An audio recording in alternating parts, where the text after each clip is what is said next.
yang ketiga orang yang sombong dengan ucapannya. Ini hadisnya Nabi sallallahu alaihi wasallam.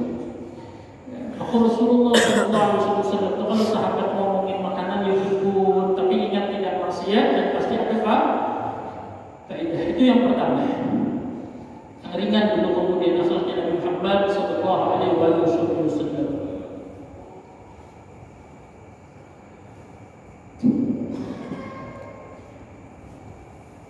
Di dalam hadis yang lain lagi disebutkan kemudian an Anas bin Malik radhiyallahu taala anhu kana Nabi sallallahu alaihi wasallam. Ini dikisahkan oleh Sayyidina Anas bin Malik dalam kitab Syama'il Muhammadiyah Imam At-Tirmidzi. Anas bin Malik ini adalah pembantunya pelayan Nabi Muhammad sallallahu alaihi wasallam. Kana Nabi sallallahu alaihi wasallam, kata Sayyidina Anas, Nabi itu pernah kemudian diundang oleh orang. Jadi Nabi pernah dipanggil orang datang ke rumahnya, disuguhi jamuan, disuguhi makanan. Apa makanannya? Ila khubz syair, roti yang terbuat dari gandum. Ya, ila khubz syair wal ihalatis sanikah, dengan lauk minyak yang minyak itu sudah disimpan agak lama. Jadi apa bahasanya kalau kita kan makan roti dicelupnya ke namanya? Ya macam-macam lah. Kalau kita makan roti kan ada celupannya tuh, biasanya yang senang dicelup tuh, ya bisa susu kan, bisa apa kan. Nah jadi di antara makanan yang sederhana, jadi zaman dulu tuh kalau orang kaya ya roti pakai daging. Kalau misalnya orang yang maaf ya, yang agak susah, orang miskin, roti ya dicelup ke minyak. Tapi bukan minyak kayak ini, ada minyak khusus kemudian. Cuma minyak ini sudah disimpannya karena orang miskin nggak habis dimakan, nggak dibuang, tapi disimpan buat nanti lagi. Nah, karena kelamaan disimpan, maka tuh minyak rasanya, warnanya, baunya berubah.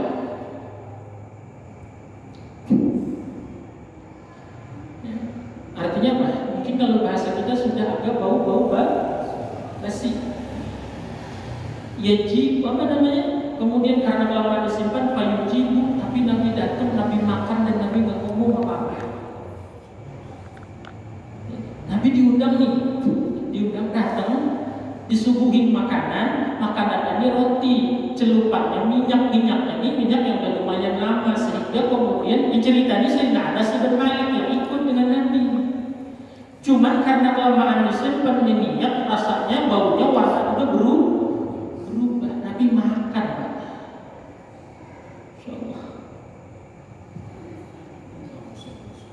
Kalau kita kan diundang, kasih makan rengginang, kira-kira ngambil nggak? Makan? Oh emang doyan berarti ya kalau selain kita rengginang. Iya. Insyaallah. Maaf ya, kalau bahasa kita ini makanannya hampir basi, dimakan oleh Nabi, Pak. Kenapa? Nabi nggak mau nyakiti orang yang mengundang. Ini akhlaknya Rasulullah SAW. Ya, jadi kita bisa ngambil pelajaran tuh. Kemudian kalau diundang oleh orang, misalnya apapun, udah makan sebisanya, tapi jangan keluar kalimat apapun yang akan menyakiti orang yang mengundang. Ya. Apalagi misalnya kemudian udah ada nih cemilannya, ada semangka, gorengan ada, ya, air udah ada, satu yang nggak ada lagi tuh. Apa tuh kira-kira? Roh? Nah, lalu yang dipocok ngomong begini, apa namanya? Iya, asam nih itu apa namanya ya? Saya nggak paham tuh apa namanya. Kecut nih apa namanya? Liur ya? Kecut liur nih kecut ya. Mending kalau tuan rumah ada rokoknya, kalau nggak ada nyakitin itu. Ya, udah yang ada saja, kemudian dosanya yang nggak ada. Hingga kemudian kadang-kadang rokok ada ya, sama rokok ditanya. Ya kalau kemudian misalnya memang udah teman keseharian bercanda, ya mungkin masih tidak apa-apa. Walaupun itu juga nggak benar. Ini nggak kadang-kadang kemudian itu rokoknya mana? Insyaallah. Yang dicari rokok lagi bulan kan? Padahal nasi ada nggak? Ada, semangkanya ada, jeruknya ada, gorengannya ada. Halal nggak itu? Halal. Yang dicari ya rokok. Rasulullah SAW dikasih makanan yang hampir basi, dimakan dan nggak ngomong apa-apa. Itu diceritakan oleh Sayyidina Anas bin Malik. Walaqad kana lahu dir'un, dan Rasulullah itu pernah punya Inda Yahudiyin, yang tergadai kepada seorang Yahudi, fama wajada ma yafukuha hatta mata, sampai Nabi meninggal gak ketebus di baju besi. Ya. Rasulullah pernah punya baju besi buat perang, dan dalam syarah itu diceritakan itu baju besi murni. Jadi orang berperang itu kan pakai baju, kalau mungkin sekarang nanti rompi nanti peluru. Cuman Nabi kegade sama orang Yahudi sampai meninggal, Nabi gak bisa nembus tuh kemudian baju yang perang itu, baju besi. Kayak apa Rasulullah itu baju. Jadi ceritanya itu kenapa sampai kegade itu begini, Bu Pak. Nabi itu beli baju besi ke orang Yahudi ini seharga dalam syarat itu 20 sok gandum. 20 sok gandum itu, satu sok itu satu kantong zakat fitrah yang biasa kita pakai fitrah itu. Itu satu sok namanya. Berapa? Coba satu kantong kita fitrah itu satu sok. Nabi pernah mau beli kepada orang Yahudi baju besi buat perang seharga 20 kantong itu. Yuk kalau berasnya berapa duitnya kira-kira? Hanya per 1 juta kan? Kalau misalnya zaman sekarang satu kantong fitrah itu berapa biasanya? 3 liter setengah. Duitnya berapa? 35. 20 sok, berarti 20 kantong, berarti sekitar 700 ribu kalau beras, tapi ini gandum 700 ribu. Nah, tetapi ketika sudah akad, Nabi gak bayar full. Jadi boleh dalam hukum agama, dalam hukum fikih boleh jual beli itu kemudian asal kemudian sudah akad, tapi bayarannya ditunda atau barangnya nanti itu boleh. Yang penting sudah. Nah, Nabi gak bisa bayar nih, gak bisa melunasin bahasa kitanya. Sehingga karena gak bisa melunasin, maka hutangnya itu Nabi jadikan kemudian baju besinya itu sebagai gadenya sampai nanti Nabi bisa melunasin. Baru Nabi boleh ngambil baju besi. Ternyata sampai beliau wafat gak bisa Nabi melunasin gadaian baju besi. Sampai wafat Rasulullah gak bisa tebus tuh gadaian baju besi. Padahal paling berapa ratus ribu kalau duitnya sekarang gak punya. Sehingga ketika beliau wafat, hal ini diketahui oleh Sayyidina Abu Bakar Siddiq radhiyallahu taala anhu, maka Sayyidina Abu Bakar Siddiq yang melunasi dan menebus baju besi itu untuk Rasulullah. Ini Nabi kita, Pak. Untuk menebus satu baju besi perang aja dalam hidup sampai wafat beliau nggak punya duit untuk menebus itu.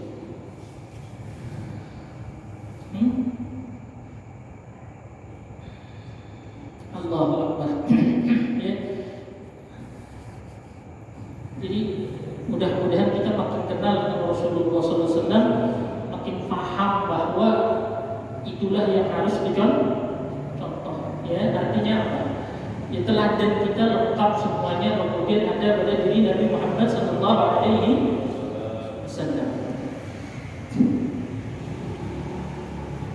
Mulai sudah bilang agak-agak ini. Diceritakan kemudian daripada An-Simak bin Harb qala sami'tu Nu'man bin Bashir yaqul. Ini hadis diriwayatkan oleh Simak bin Al-Harb. Dia pernah mendengar seorang sahabat Nabi bernama Nu'man bin Bashir. Nu'man bin Bashir ini sahabat yang juga termasuk lumayan banyak meriwayatkan hadis dari Nabi. Nu'man bin Bashir ini satu ketika kemudian pernah melihat sekelompok orang lagi makan. Lalu dia berkata, kata sahabat radhiyallahu anhu Nu'man bin Bashir, "Alastum fi ta'amin wa syarabin masyittum?" Bukankah sekarang kalian enak bisa makan minum apa yang kalian suka, apa yang kalian mau? Sekarang kalau bahasa kita, kalian enak sekarang bisa makan, bisa minum, makan apa aja bisa, minum apa aja bisa, kemudian ya. Laqad ra'aitu nabiyyakum, aku sungguh dulu pernah melihat Rasulullah, pernah melihat Nabi kalian, maksudnya Nabi Muhammad sallallahu alaihi wasallam, wa ma yajidu min al-daqli ma yamla'u batah. Nabi itu pernah sampai enggak pernah punya apa-apa, hatta itu kurma yang jelek buat mengganjal perut, kata Nu'man bin Bashir. Ya. Jadi Nu'man bin Bashir ini lihat orang makan, kata beliau, kalian enak kan sekarang bisa makan, bisa minum apa aja bisa kalian mau, kalian makan nasi uduk makan. Kalian mau makan ayam, beli makan. Kalian tahu nggak? Dulu aku pernah melihat Rasulullah itu kemudian jangankan gandum, jangankan daging, kurma yang jelek aja nggak ada beliau buat mengganjal perut. Kurma itu bukan makanan pokok. Jadi bahasa kitanya mungkin kalau sekarang itu apa ya? Buat ganjal perut saja. Sampai itu pun Nabi nggak ada, dan bukan kurma yang baik yang Nabi nggak punya, kurma yang jelek. Artinya benar-benar sampai nggak ada benar-benar. Ya. Jadi kemudian benar-benar Nabi itu kalau nggak ada benar-benar, kalau kita nggak ada, mau nggak ada duit, bukan nggak ada, nggak banyak. Ya. Saya kebetulan lagi nggak ada duit, maksudnya nggak ada nggak banyak. Kalau Nabi nggak ada benar-benar. Ini Rasulullah sallallahu alaihi wasallam. An Aisyah radhiyallahu taala anha, diceritakan daripada Sayyidah Aisyah radhiyallahu taala anha qalat, maka Sayyidah Aisyah bercerita, in kunna ala Muhammadin tamakbuthu syahran ma tastawqidu binarin in huwa illa tamru wal ma. Kata Sayyidah Aisyah, dulu pernah keluarga Nabi itu, maksudnya artinya termasuk Sayyidah Aisyah, pernah keluarga Nabi itu kemudian dapurnya itu nggak menyala sampai sebulan penuh, kecuali yang ada cuma kurma dan air putih.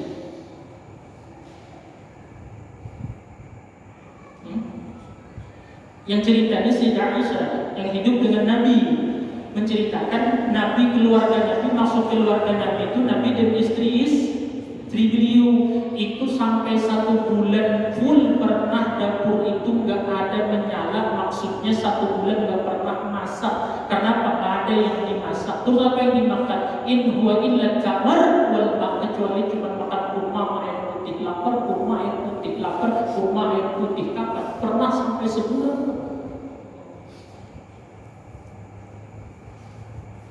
Ya kan? Nah, Sayyidina Nu'man bin Bashir cerita bahkan satu ketika kadang-kadang bukan lagi kurmanya nggak ada, artinya nggak ada yang buat makan, ada yang buat makan. Apa pelajarannya? Yang pertama, perhatikan benar-benar Rasulullah ini manusia sempurna, sampai digelari insanul kamil, manusia yang sempurna. Siapa? Rasulullah. Coba pahami arti kesempurnaan Nabi itu apa? Nabi kemudian makannya enak terus, Nabi kemudian hidupnya mewah terus, Nabi menang perang menang terus, Nabi kemudian hidup damai terus.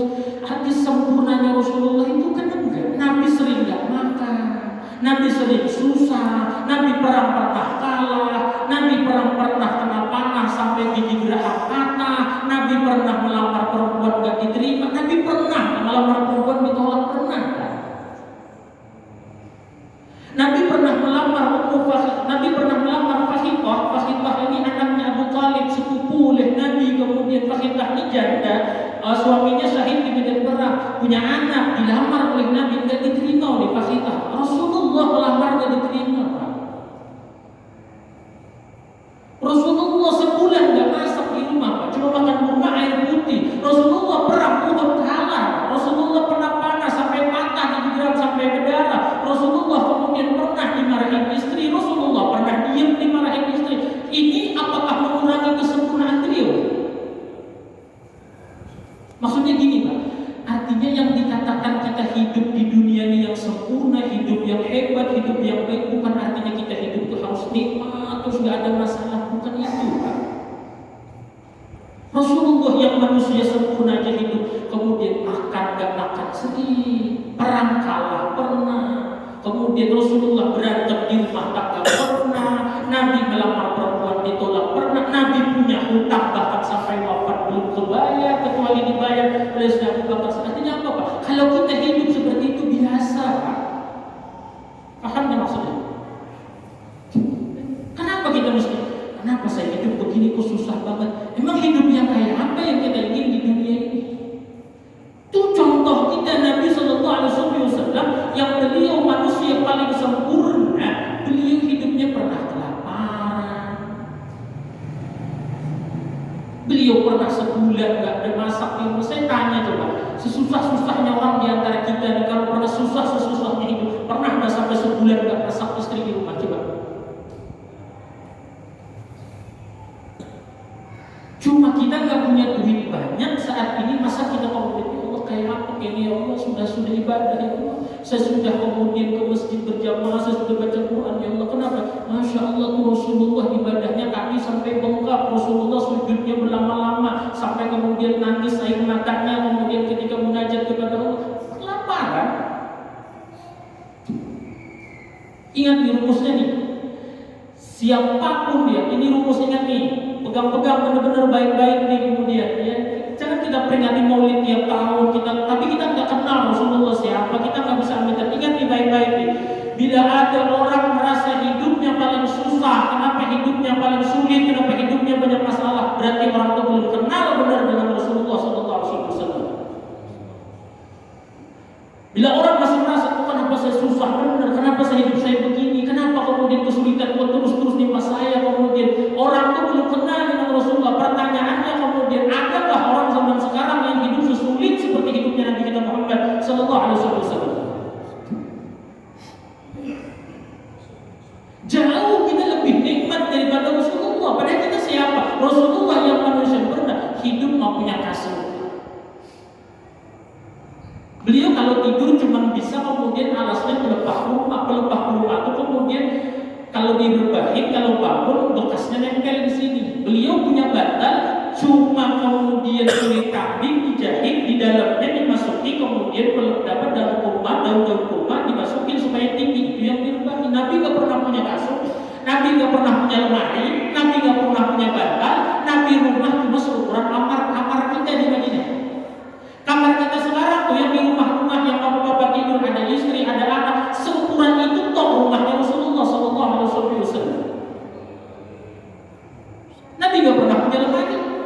Rumah Nabi itu kemudian cuman kayak kamar kita, cuman kasur, di sini ada satu meja sama ada satu bejana buat Nabi cuci tangan, kan buat Nabi wudu, kemudian cuman itu yang Nabi punya bekas di rumah, satu meja sama satu bejana, gak ada punya lemari, gak ada punya apa-apa. Pertanyaannya kemudian, enakan siapa antara kita hidup dengan Nabi Muhammad SAW? Tapi kita merasa kita yang paling. Apa penyebabnya? Siapapun orang, saya ulang lagi, ini pegang baik-baik. Kemudian ketika ingat Rasulullah, ingat nih baik-baik, masih jauh enakan saya hidup dari engkau ya Rasulullah. Gak pantas saya mengatakan saya hidup susah, gak kemudian gak malu, gak punya rasa malu saya bilang saya hidup yang paling susah. Kemudian kenapa? Padahal engkau jauh berkali-kali lipat lebih susah dari saya ya Rasulullah. Padahal engkau manusia yang sempurna.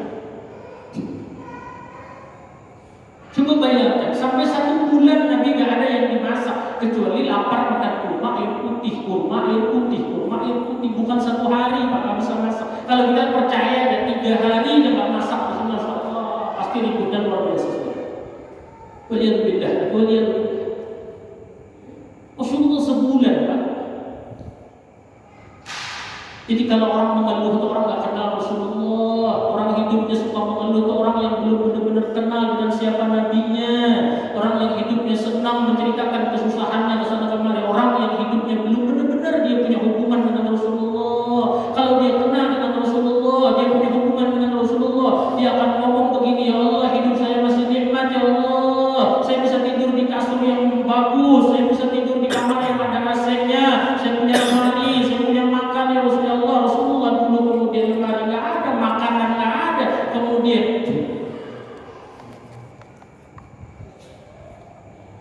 jadi benar-benar kita nggak tahu malu kalau kita kemudian mengeluh kalau kita kenal dengan Rasulullah. Dan minta maaf Pak, tidak mengurangi kesempurnaan dan kebaikan seseorang kemudian ketika disimpan kesusahan. Nabi yang manusia sempurna saja kemudian pernah kalah perang, pernah ditolak ketika melamar, pernah sering kelaparan. Nabi kemudian macam-macam, kemudian Nabi pernah. Artinya apa? Contoh bagi kita bahwa ya di dunia ini ya beginilah keadaannya. Kadang senang ya, kadang satu lain masa susah, kadang makan, kadang enggak, kadang posisi kemudian bagus, semuanya berhasil, kadang ada gagal. Itulah dunia. Sampai manusia yang paling sempurna saja hidupnya pun demikian.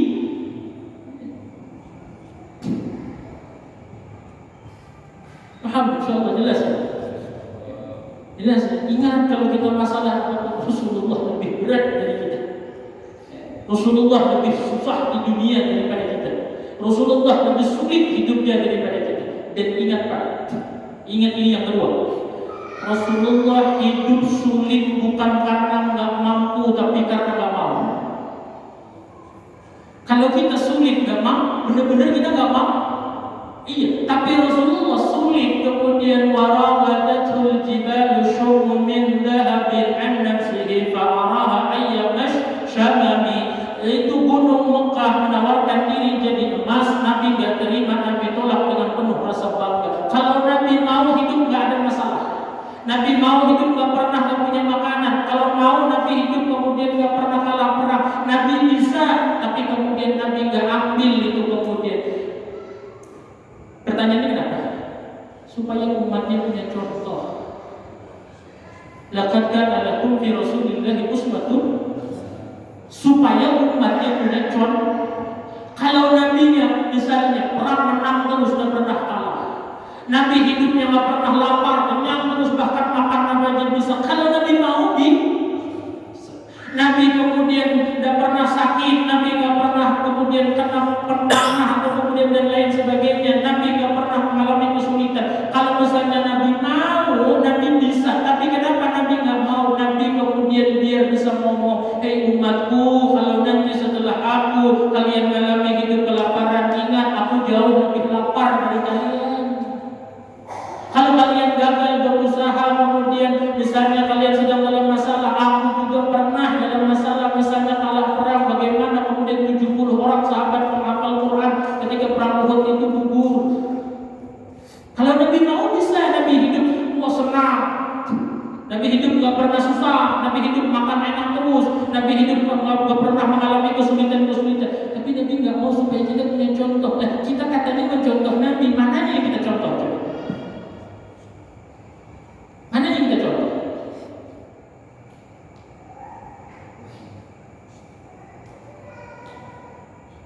Kalau misalnya kita lagi lapar, ingat Rasulullah pernah lebih lapar dari kita sampai sebulan. Kalau kita pernah misalnya bermasalah ke rumah tangga, Rasulullah juga pernah bermasalah. Rasulullah pernah dimarahin istri beliau, dia pernah.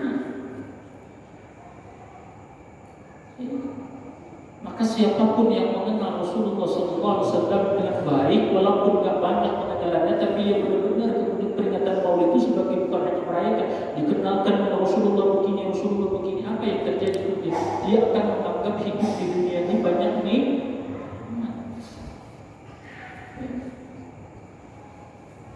Kalau kita kan susahnya bukan karena nggak mau, bukan karena kita nggak mau, Pak, karena memang nggak mau.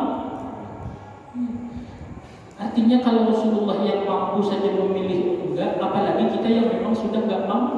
Masa maksain diri kita harus senang? Maaf ya Pak, misalnya kalau kita memang nggak ada duit, kita usaha lagi gagal, sudah kenyataannya kita nggak mampu lagi merubah itu, misalnya kemudian masa kita memaksakan Rasulullah yang mampu saja kemudian memilih? Enggak. Yang ketiga Pak, Rasulullah sebenarnya perlu Pak. Bayangkan kalau kemudian misalnya Rasulullah punya duit buat perang, Rasulullah punya duit buat membantu sahabat-sahabat yang susah dan lain sebagainya. Artinya Rasulullah perlu nggak sebenarnya harta? Itu.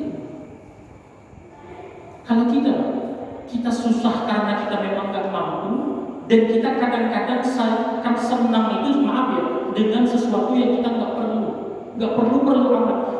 Maksudnya kita kadang-kadang pengen, maaf contohnya, kadang-kadang kita pengen misalnya, ini contoh saja, pengen benar punya mobil, padahal kita nggak mampu. Kadang-kadang kita pengen punya mobil itu bukan karena kita perlu mobil, padahal kenapa? Karena pengen kita biar mewah aja, kemudian kemana-mana pakai mobil.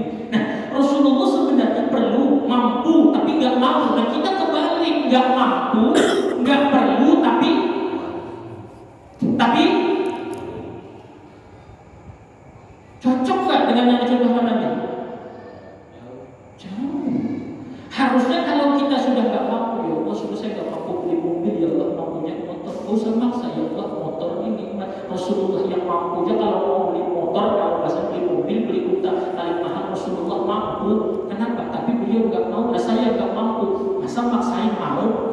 Rasulullah kalau punya unta bagus perlu buat perang dan lain sebagainya. Nah, saya kalau punya ini perlu benar-benar perlu apa enggak? Apa jangan-jangan pengen gaya-gayaan saja? Kadang-kadang kita ini kemudian mana nggak mampu kita paksakan dan kita nggak perlu. Siapa yang kita contoh? Rasulullah mampu, Rasulullah perlu, tapi Rasulullah nggak mau. Supaya kita nanti di akhir zaman, kita nanti umat beliau punya contoh. Ya Allah, saya hidup nggak punya rumah. Rasulullah SAW beliau nggak punya rumah. Saya nggak punya perabotan rumah. Rasulullah nggak punya. Saya nggak makan. Rasulullah berbulan-bulan pernah nggak makan kecuali hanya kurma dan air putih. Sehingga kita bisa ngomong kemudian, ya Rasulullah, saya jauh lebih nikmat, saya jauh lebih baik dari hidup engkau. Nah inilah kemudian yang dinamakan kita meneladani Nabi Muhammad Sallallahu Alaihi Wasallam. Paham? Jelas ya? Jelas ya?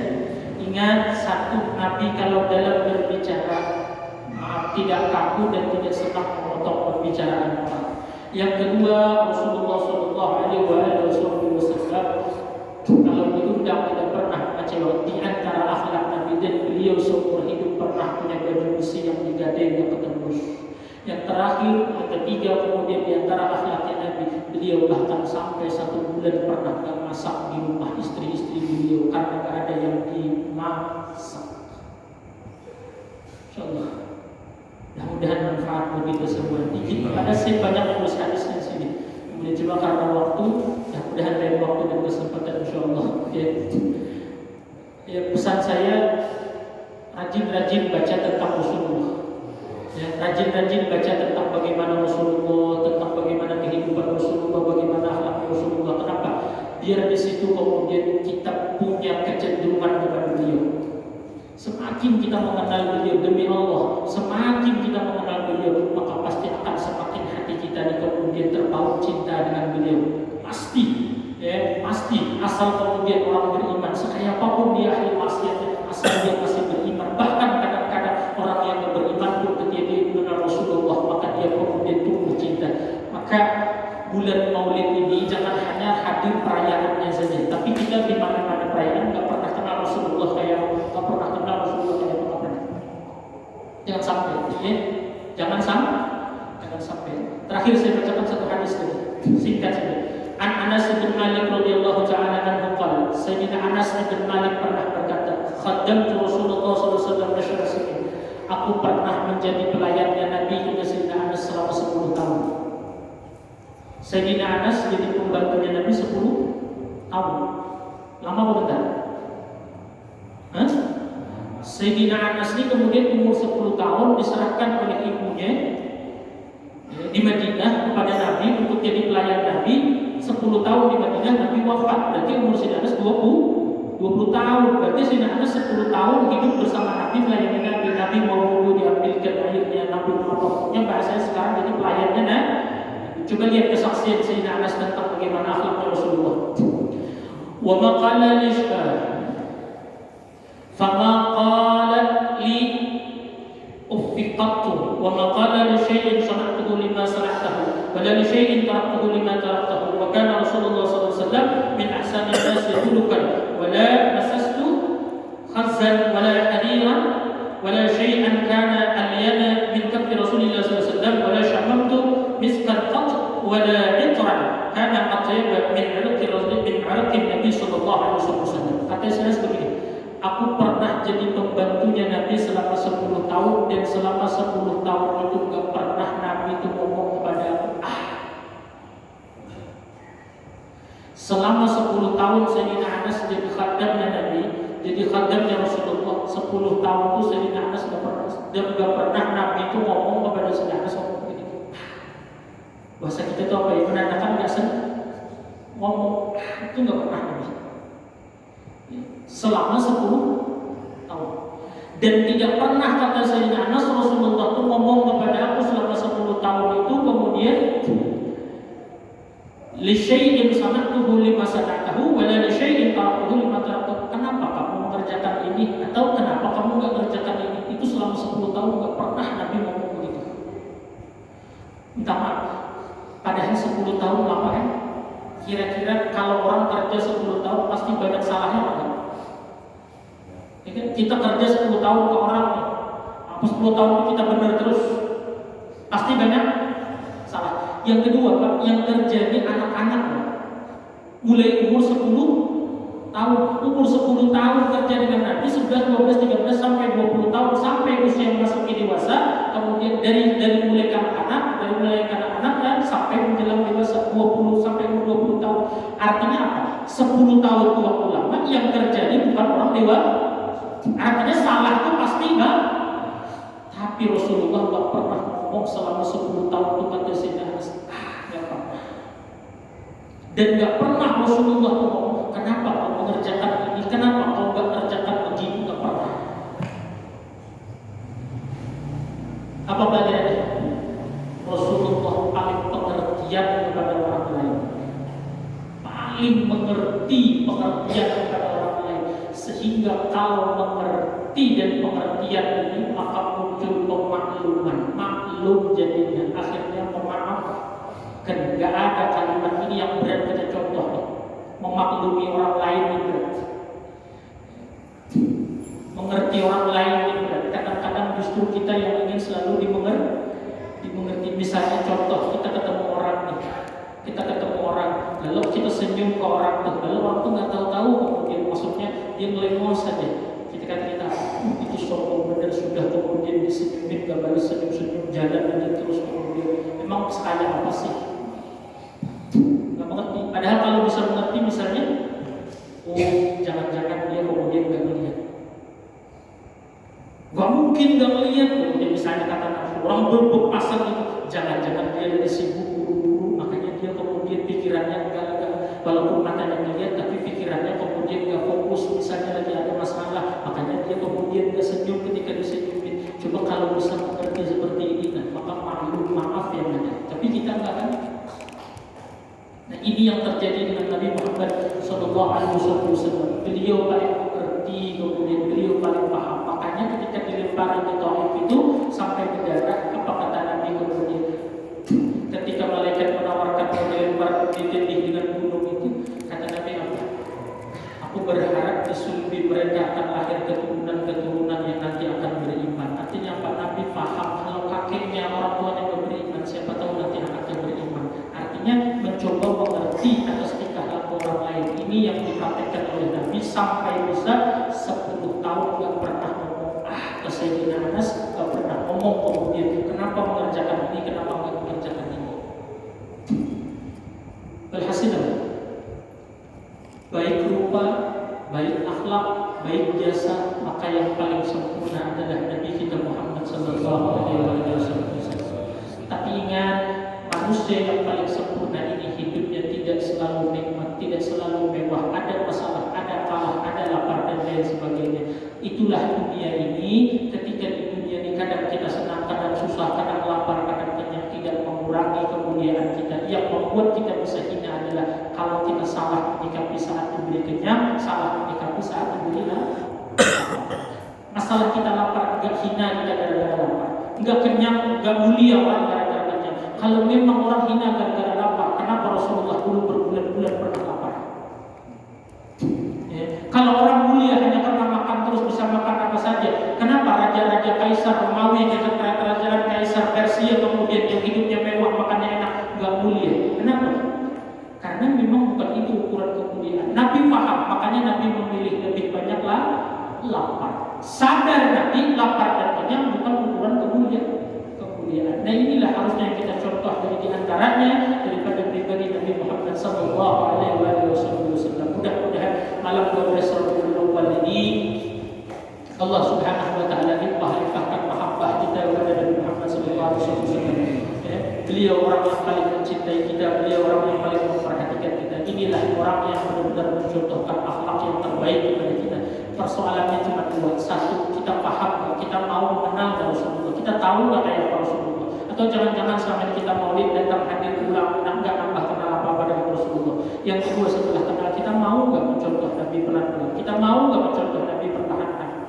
Kalau kita mau kemudian maka insya Allah inilah yang dinamakan kemudian kemudian sumber daripada kemuliaan dunia wal akhirat. Tidak ada sumber kemuliaan dunia akhirat kecuali kita kemudian mencontoh dan mencintai Nabi Muhammad sallallahu alaihi wasallam. Mudah-mudahan malam ini penuh keberkahan buat kita semuanya.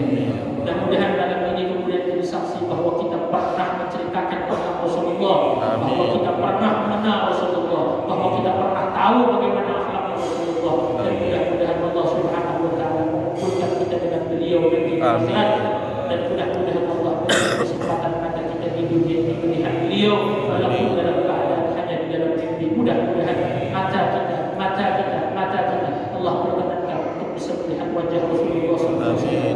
Sekalipun itu hanya dalam mimpi, dan mudah-mudahan di akhirat kita bisa diperjumpakan dengan Rasulullah SAW. Mudah-mudahan Allah beri kita ikhlas, Allah beri kita istiqamah dalam menuntut ilmu dan taat ibadah, dan semoga akhir umur kita dalam keadaan husnul khatimah. Bitilka niyyah wa ila hadratin Nabi al-Fatihah. Bismillahirrahmanirrahim. Alhamdulillahi rabbil alamin, arrahmanir rahim, maliki yaumiddin. Iyyaka na'budu wa iyyaka nasta'in. صراط المستقيم صراط الذين